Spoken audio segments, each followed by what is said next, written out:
Ahojte, ja som Rebeka a na dnešnej hodine tvorivých dielničiek si vyrobíme takéhoto netopiera zo šišky. Na dnešný návod si pripravte hnedý papier, fixku, lepidlo, nožnice a šišku.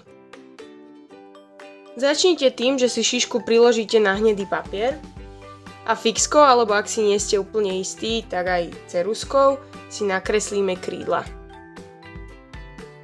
Naznačím si, že pokiaľ je asi šiška, tak to 2 čiarami, aj hore a dolu. A teraz tam chcem nakresliť takéto krídla. Takže od tejto čiary, ktorá je približne v strede, spravím oblúčik dohora, aj na druhej strane. A teraz ich približne sem, kde by mala byť šiška asi tuto niekde, tak urobím vlnovky smerom dolu.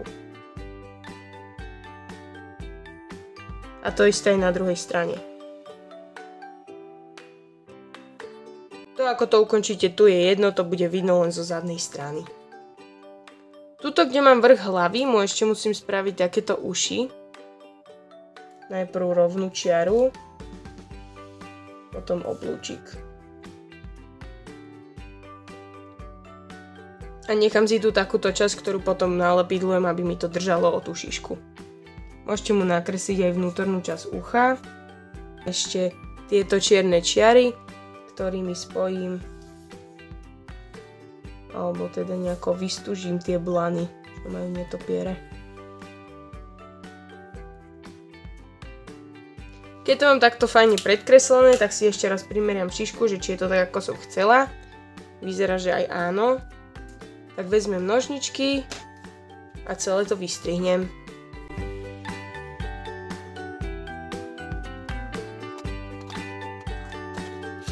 Ak máte príliš veľa papieru, tak môže pomôcť, ak si ho najprv takto oddelíte, až potom budete strihať vlnky. Teraz celú túto čiaru nalepidlujem, alebo môžete nalepidlovať rovno šišku.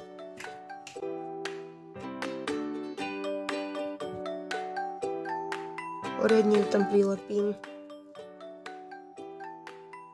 Už mu chýba iba tvárička. Tu nakreslím tak, že si vezmem fixku, spravím dva krúžky ako oči.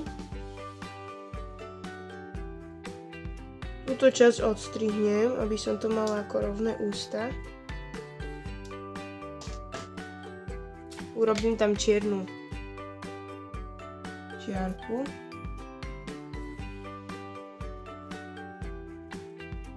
A pod to, čo som odstrihla, si ešte môžete urobiť malé trojuholníčky z obyčajného bieleho papiera, ktoré tam prilepíte. Alebo ak sa vám to podarí, tak ich tam môžete iba zasunúť a dokresliť ústa tak, aby to vychádzalo.